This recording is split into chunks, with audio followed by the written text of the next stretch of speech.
Hello, ladies and gentlemen, boys and girls. क्या आप जीवन में आगे बढ़ना चाहते हो और सफलता की चोटियां छूना चाहते हो तो फिर ये चैनल आपके लिए, क्योंकि मेरा पैशन, मेरा प्रोफेशन, मेरा मिशन, मेरा विजन आपके इस सफर में आपका हम सफर बनो। इसीलिए आपको चाहिए कि मेरे वीडियोस को ध्यान से देखिए, ध्यान से सुनिए और अपने जीवन में आप भी और मैं भी इसे अप्लाई करेंगे so that together we can make this world a better place to live। तो शुरू करते हैं, आज फिर कुछ नया सीखते हैं। वही सेलिंग स्किल सीरीज का आज 8वां पार्ट है, पार्ट नंबर 8। चलो हम आहिस्ता आहिस्ता एपिसोड 8 में आ चुके हैं। और जैसा कि आप जानते हैं कि इस सीरीज का बनाने का एक ही पर्पस है कि लोगों को कुछ कमाने का तरीका बताना, क्योंकि कहते हैं कि अगर किसी को रोटी खिलाओ तो उसका पेट आप एक दिन के लिए ही भरते हो, लेकिन अगर रोटी कमाने का तरीका अगर उसे सिखाते हो तो उम्र भर यानी जीवन भर के लिए उसका पेट भरते। तो यहाँ मैं वही कोशिश कर रहा हूँ कि अच्छे से अच्छे स्किल्स आपके साथ शेयर करूँ ताकि आपका सेल मल्टीप्लाई 10x हो। सेलिंग स्किल्स का यह मतलब नहीं है कि झूठ बोलो, झूठ कभी भी नहीं बोलना चाहिए सेलिंग में।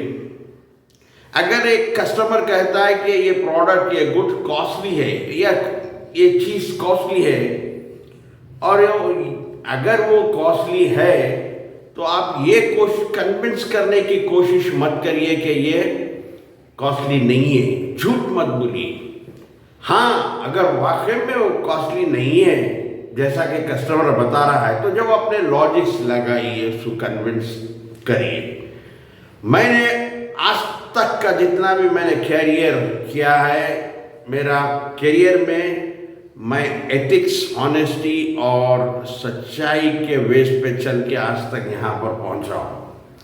और मैं चाहता हूँ कि आपका फाउंडेशन भी सच्चाई पे हो। झूठ का फाउंडेशन ज्यादा दिन नहीं चलता, झूठ पे बने हुए बिल्डिंग टिकते नहीं है।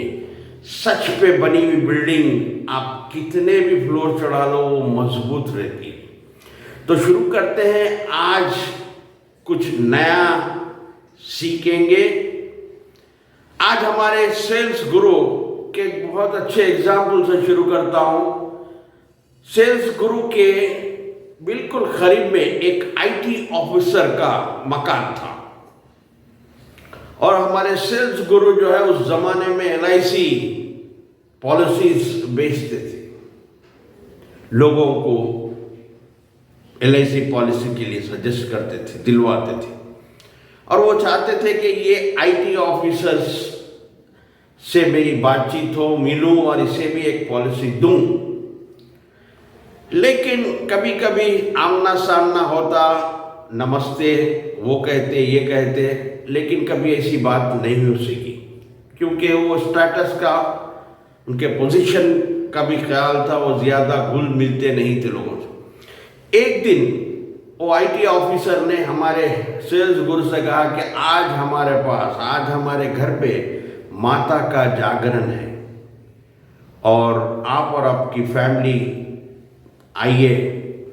तो हमारे सेल्स गुरु ने उस इनविटेशन को एक्सेप्ट कर लिया और रात में आधा घंटा पहले पहुंच गए। जब दूसरे मेहमान, दूसरे इनवाइट जो भी है गेस्ट आने से पहले चले गए और उसके बाद रात भर इन्होंने उन गेस्ट की सेवा की जिस तरीके से भी हो। बहुत इम्प्रेस हुए आईटी ऑफिसर। सुबह जब हुई, जब वापस जाने लगे तो आईटी ऑफिसर्स कहते हैं बहुत बहुत शुक्रिया गुरुजी, सेल्स गुरुजी आपका। और मैं समझता हूँ कि आप LIC की में काम करते हो? तो हमारे सेल्स गुरु कहते हैं हाँ मैं LIC में काम करता हूँ। फिर आप क्या पॉलिसी आप कभी मेरे पास नहीं है पॉलिसी बेचने के लिए? तो सेल्स गुरु कहते हैं मैं पॉलिसी नहीं बेचता। देखिए बात करने का कम्युनिकेशन का वे देखिए कैसा आप कस्टमर से कम्युनिकेट करना। इमीडिएटली क्या रिस्पॉन्स दिए सेल्स गुरु? मैं पॉलिसीज नहीं बेचता और हमें ट्रेनिंग दी गई है कि कभी भी सूर्य को दीपक नहीं दिखाना चाहिए, यानी सूरज को कोई चिराग दिखाना नहीं चाहिए। और मैं पॉलिसी बेचता नहीं हूं कस्टमर को। कस्टमर का क्या नीड है, क्या कस्टमर को कोई पॉलिसी चाहिए? क्योंकि हमारे LIC के पास 100 से ज्यादा पॉलिसीज है और मैं आपसे भी ये जानने की कोशिश करूंगा कि क्या आपको वाकई में कोई पॉलिसी की जरूरत है, नीड है या नहीं है। और अगर पॉलिसी की नीड है तो कौन सी नीड है? ये बात करते ही बहुत इंप्रेस हो गए IT ऑफिसर्स, यानी अब लोहा गर्म हो चुका था और हमारे सेल्स गुरु ने उसे हथौड़ा मार दिया। 90% तो सेल हो चुका था इन बातों से, 10% क्लोजिंग थी। देखिए सेल्स एक आर्ट है, सेलिंग करना एक आर्ट है, मगर क्लोजिंग करना उससे भी बड़ा आर्ट है। तो उसके बाद शाम में मीटिंग हुई, सेल्स मीटिंग। आधे घंटे के अंदर पॉलिसीज क्लोज कर दी गई। वो एक परमानेंट कस्टमर बन गए। ना सिर्फ वो खरीदा पॉलिसी को, बस उनके कई लोगों को पॉलिसी IT ऑफिसर ने दिलवाया। तो ये होता है सेलिंग करने का स्किल या सेलिंग करने का तरीका। अब उसके बाद जैसा कि मैं आपसे बता रहा हूँ, शेयर कर रहा हूँ कि सेल्स गुरु LIC में काम करते थे। तो उनके जो ब्रांच मैनेजर थे उनको कुछ अनक्लेम्ड पॉलिसी उनको दिए और ये रिस्पॉन्सिबिलिटी दिए कि उन लोगों से जाकर मिलके अनक्लेम्ड जो अमाउंट है, जो आकर नहीं पूछ रहे हैं पॉलिसी मैच्योर होने के बावजूद, उसको परस्यू करो। तो ये जाते हैं एक फैमिली के पास जो जहां पर पॉलिसी होल्डर का डेथ हो चुका है। 50,000 का क्लेम था, 50,000 रुपये मैच्योरिटी थी, लेकिन वो लोग बिजनेस वगैरह में इतने बिजी थे कि मैच्योरिटी 50,000 की कोई अहमियत नहीं थी। कोई वो लोग को कोई बड़ा अमाउंट नहीं था, 50,000। फिर वो गए, जो भी रिक्वायर्ड डॉक्यूमेंट्स है, स्लिप्स है, वो फिल करे, रेवेन्यू स्टैम्प लगाए वगैरह, और उनको 50,000 ले जाके ऑफिस में दिलवा दिया। 50,000 दिलाने के बाद हमारे सेल्स गुरु पूछते हैं, अरे भाई ये मैं चाहता हूँ कि आप मुझसे एक पॉलिसी लें। तो वो पार्टी कहती है जो क्लेम अमाउंट ले चुका है, वो कहता है कि मेरे पास कोई रीज़न नहीं है पॉलिसी लेने का। ना तो मुझे कोई टैक्स रिबेट मिलने वाला है, मैंने सब कर चुका हूँ उसका एडजस्टमेंट, इंतज़ाम, अरेंजमेंट्स। ना तो मुझे सेविंग की कोई ज़रूरत है, क्योंकि मेरे पास इतना पैसा है, मेरे साथ कुश्तियाँ बैठ कर खा सकते हैं। तो हमारे सेल्स गुरु भी बिल्कुल ये नहीं बोल सकते कि प्लीज़ ले लो, इतना झुक नहीं सकते, क्योंकि वो भी एक प्रोफेशनल सेल्स पर्सन थे। तो कहा, उसके बाद उन्होंने कहा कि मुझे एक बात पूछनी थी आपसे सेल्स गुरु। वो क्या है? मैं चाहता हूं कि 1 करोड़ का मंदिर बनवाऊं, या वो इन्वेस्ट करो मंदिर में 1 करोड़। तो सेल्स गुरु कहते हैं फिर कर दीजिए, क्यों, क्या सोचना है? तो कहते हैं कि मेरे 3 लड़के हैं और वो कहते हैं कि आप अभी मत करिए, मंदिर में इन्वेस्ट मत करिए, मंदिर के लिए पैसा मत निकालिए 1 करोड़। तो हमारे गुरुजी कहते हैं, देखिए कम्युनिकेशन कैसा होता है। कहते हैं, मुझे भी अपना पुत्र मान लीजिए साहब, मैं आपको एक सोल्यूशन दूंगा। बोल के उनसे कहते हैं कि आप एक काम करिए, 1 करोड़ की पॉलिसी लीजिए मेरे पास से, जिसका 5 लाख 5-6 लाख के बीच में प्रीमियम होगा, एनुअल प्रीमियम, और ये 20 साल की पॉलिसी होगी। उसके बाद हम मंदिर के नाम पे असाइन कर देंगे उस पॉलिसी को।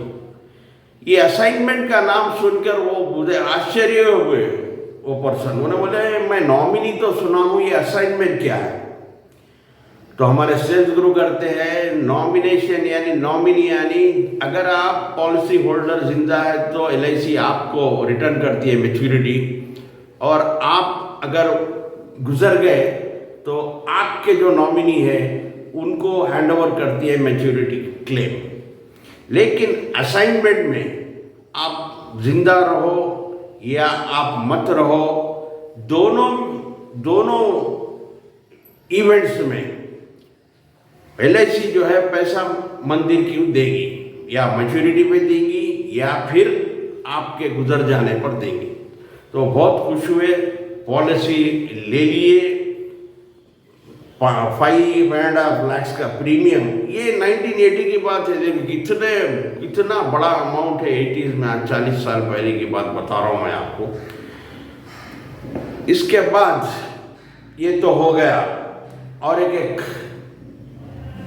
चीज सीखेंगे हम, बिजनेस यानी सेलिंग या कस्टमर, परमानेंट कस्टमर कैसे बनाना।